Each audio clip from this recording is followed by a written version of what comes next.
We have to be able to work, you know, with different people, and I think that is something that I learnt through studying, because when I lived my upbringing, you know, like I didn't really learn about that, but going to study I learnt about that, and I think it's important that we do learn about, you know, like that there is diversity. There's diversity amongst Aboriginal people, but there's diversity amongst all people. And we live in a society that, you know, it's a predominantly white society, and many occasions it's this society that's influenced us, and we need to take, you know, the good from that and work with that. But the not so good things, we can learn from that and we can change it. And as we grow, it's only us that can change that, you know, and it's, for me, it is the non-Aboriginal people like the Lynn Fasolis and the Anne Stonehouses that were instrumental in making me that person. And Elizabeth Dow, who, you know, she was and Barb Creaser, in the early days, those people, you know, studying up here in Darwin, it was great to have people like that around. And for someone that was,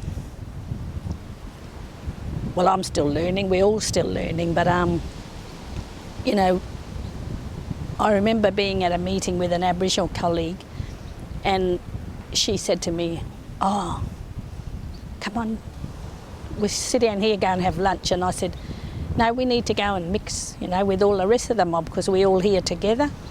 And she felt really uncomfortable, and I said, "Well, we'll just sit down ourselves for a little while and then we'll go and sit down with everybody else." And slowly, you know, I had to, without, you know, pushing her or whatever, you know, work with her so that she felt all right in mixing. It's not about mixing, it's about what do you talk about, you know, because you feel like you don't know what people are talking about. When I worked in one job, the remote Aboriginal Children's Services Support Unit, with Ranu James, who's a, you know, white Australian Papua New Guinea lady, she was a coordinator. One of the things I really learnt from her, she was a younger person, but one of the things I really learnt from her was that, and that really helped in our team, is that professionally, you know, you're working, but you can't remove yourself personally, you know, your family. And she always, you know, she talked about family or things. And so for us Aboriginal workers, that was good for us because that's who we connect to, that's who you are. And I think that's the important part about the early years learning framework, is that being, you know, you come into this being this family as this person. And as you grow professionally, you know, or children are growing, you're never going to move away from that. So you're always going to be this person, you know, you grow, you're born into it, but then you grow around it, you know. And how you belong, you always belong to your Aboriginal family, but you belong then to a bigger family as well. Post-structuralism is certainly the foundations of what I use. The reason why I came to that was it's an interesting way, because when I was teaching, certainly teaching in diversity, I was really concerned about people and the way that they felt very defensive about who they were in the world. And when you're talking about diversity, it becomes problematic because people take on that somehow or other you're blaming them for the particular injustices that exist in the world. Whether that's because they're middle class, or whether that's because they're men, or whether that's because they're Indigenous, or whatever it might be. There's this perspective that when you're talking about diversity, people personalise it, and they feel that somehow or other they've been responsible for the great many injustices that exist. And they become very defensive about working through social justice issues or equity issues from that perspective. And so I had to think about a way of trying to understand, for myself in particular, what I considered to be major contradictions around the way that people actually operate in the world. Like, we're not unified individuals who have one particular view, and we always have that view, and that, you know, because we're constructed as being, say, you know, white middle class people, that somehow or other we're going to be, you know, problematic in terms of racism, or, you know, and that men, you know, are always going to be, you know, sexist, that heterosexuals are always homophobic. The world just does not work like that. And I think that the perspectives of a lot of students that I have is that somehow or other, when you're operating in more traditional understandings of theory, that somehow or other all people who are white and middle class are racist, or all heterosexuals are perceived to be homophobic or potentially homophobic. Well, we're all potentially all those things. But I think that with an understanding of the contradictions that actually exist across people led me to a point where I wanted to have a different way of thinking, a different theoretical framework, that I could work with people and provide my students with a more complex way of looking at the world, rather than perceiving these huge universalised theories that were saying for them that somehow or other I'm the blame.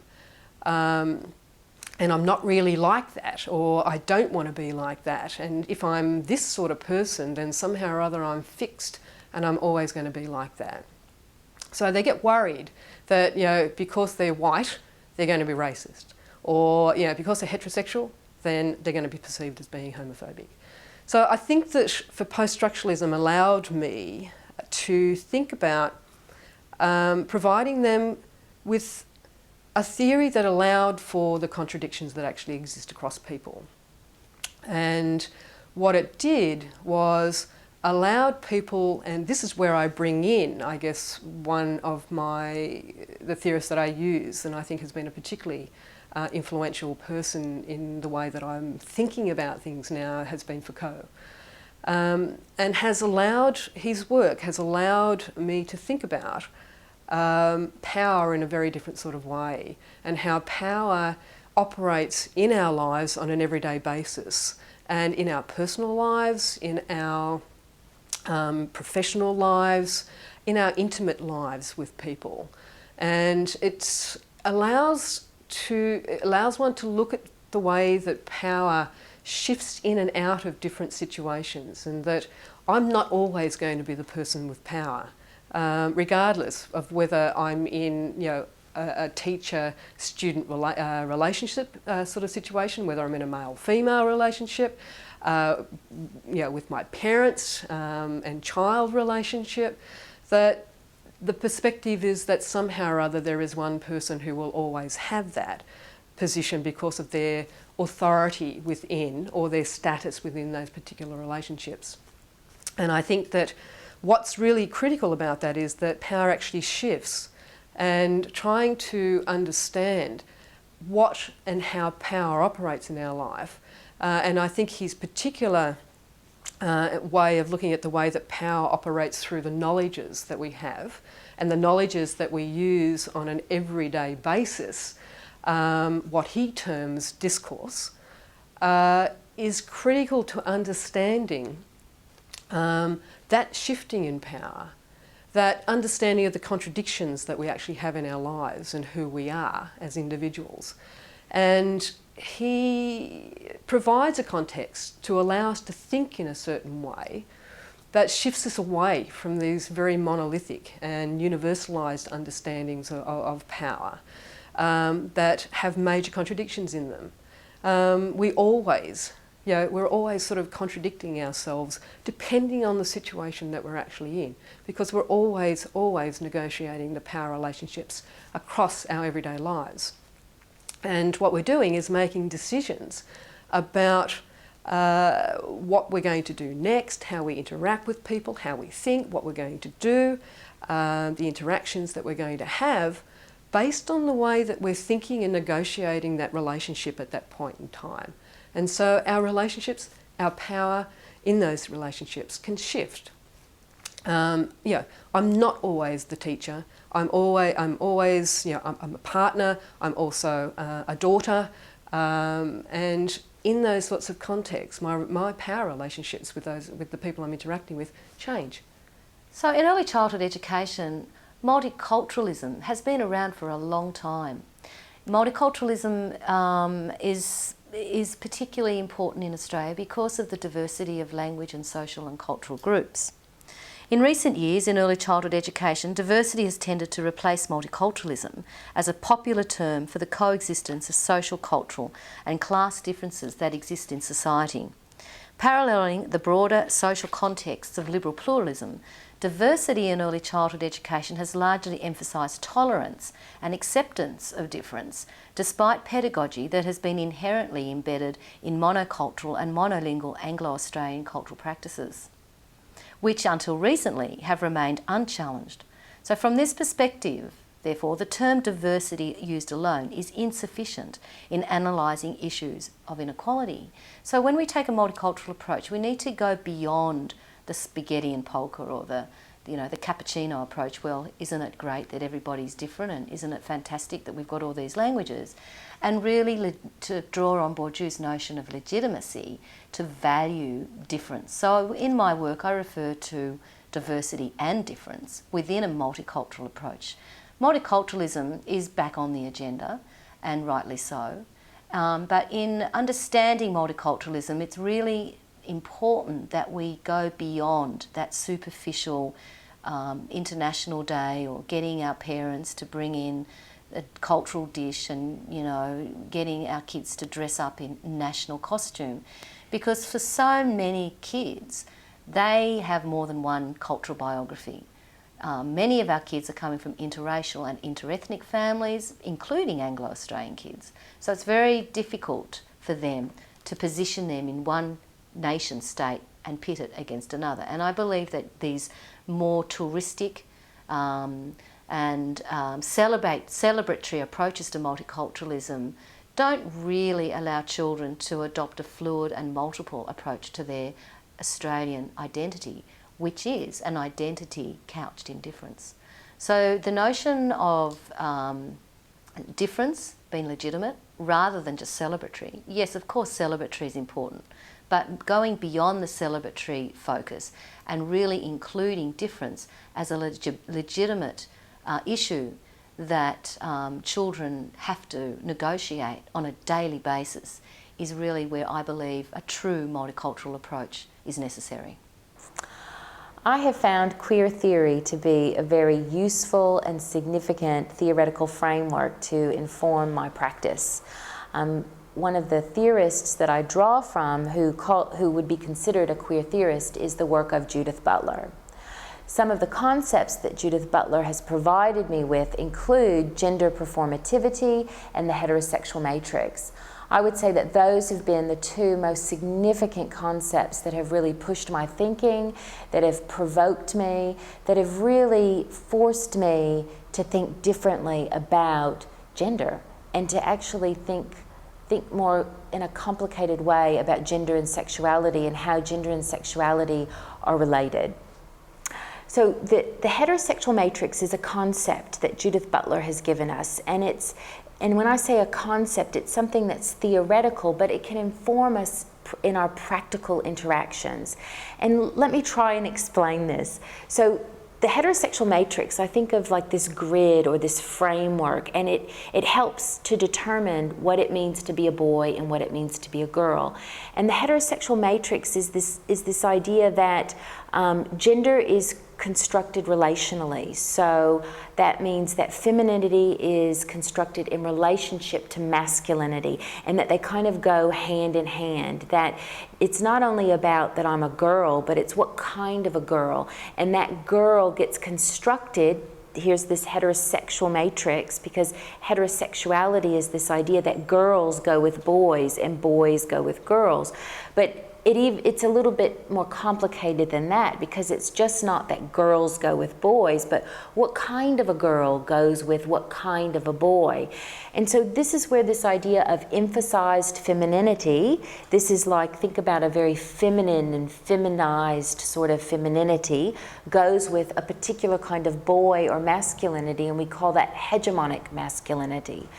So the other concept, so Judith Butler gives us this heterosexual matrix that helps to understand this production, this social production of gender, this masculinity in relationship to femininity. Now, the other thing that Judith Butler is drawing on is this idea that gender and sexuality are socially constructed, and I think about the importance of the talk. And this is something for kindergarten teachers or for early childhood teachers I think is quite significant, because when you think about an early childhood classroom, there's so much talk going on there. And if gender and sexuality are constructed through this talk, that idea blew my mind. This idea that talk was actually helping to construct what it means to be a boy and what it means to be a girl.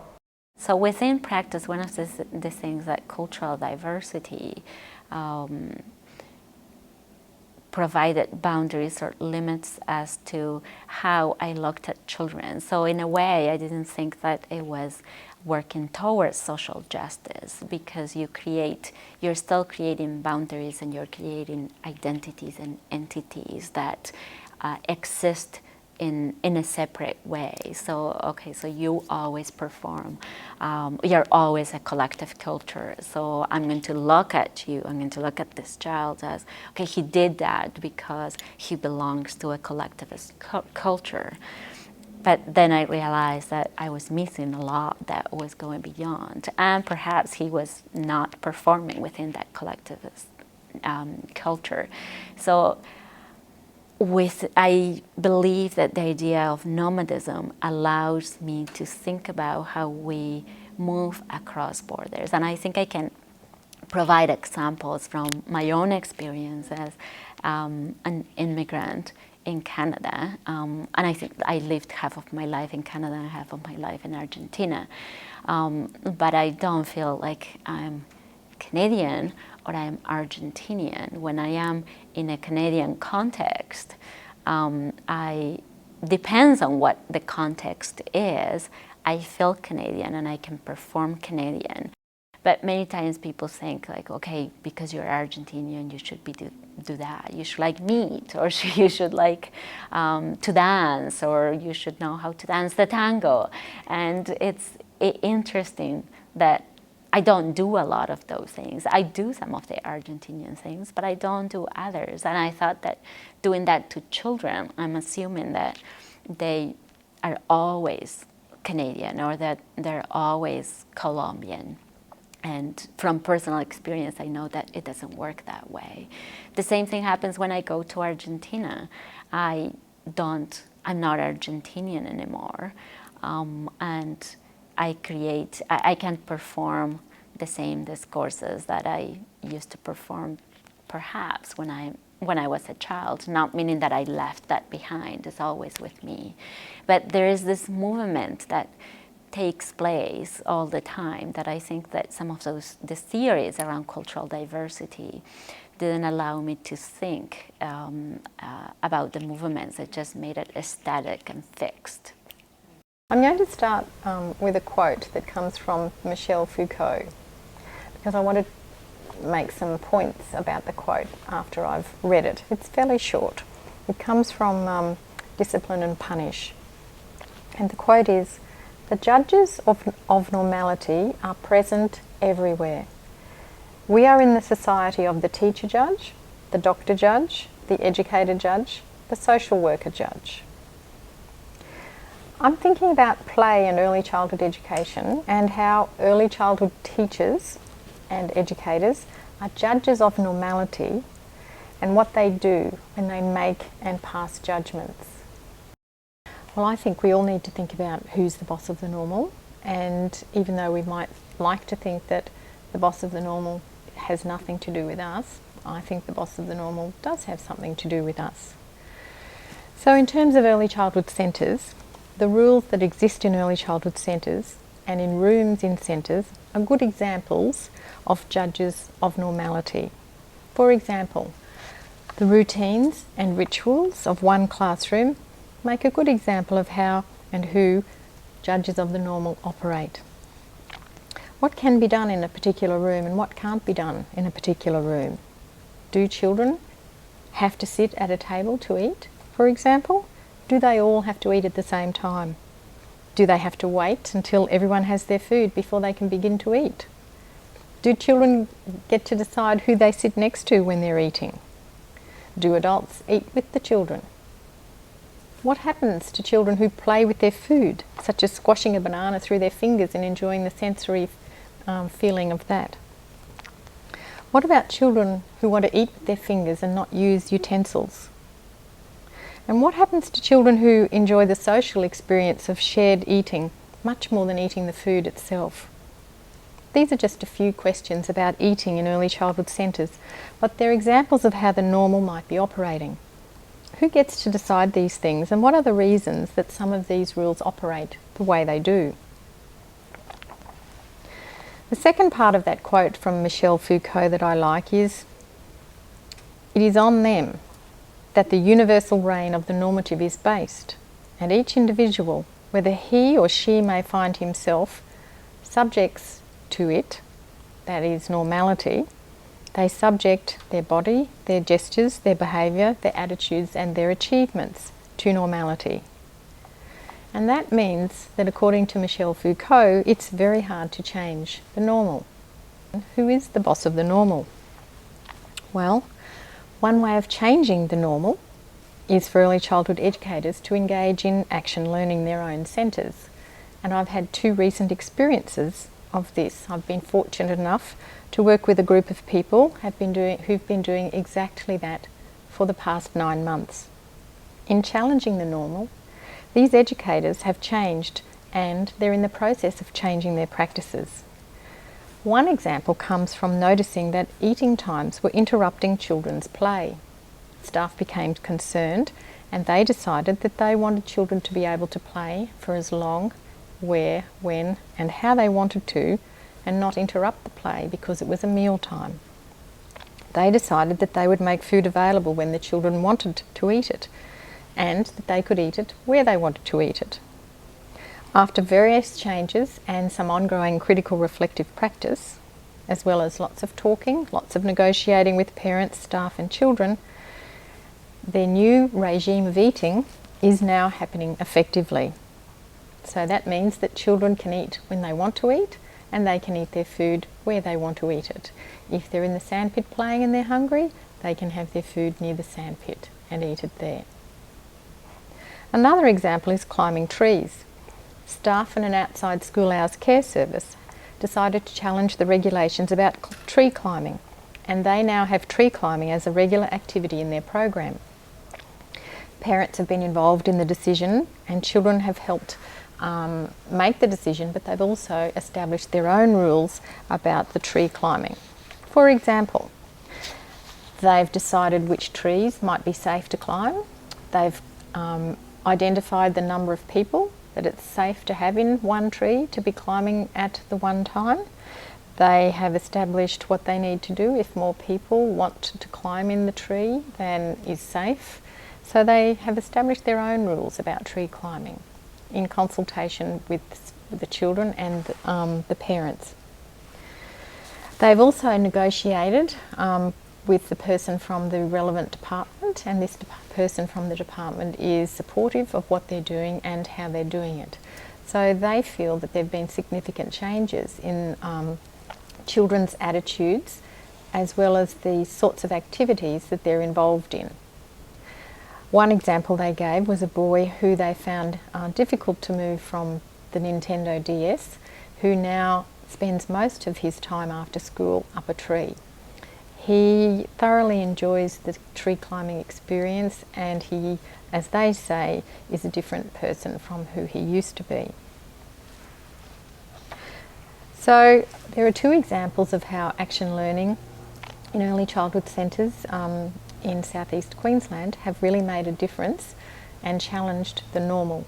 There are other examples from this project that I could give as well, but I think those two are quite powerful. And the other people involved in the project are also engaged in equally interesting projects where they are challenging the normal. They're challenging the regulations and the rules, and they're putting in place alternatives which show that educators in centres can make significant change to the lives of children, but also the lives of staff as well.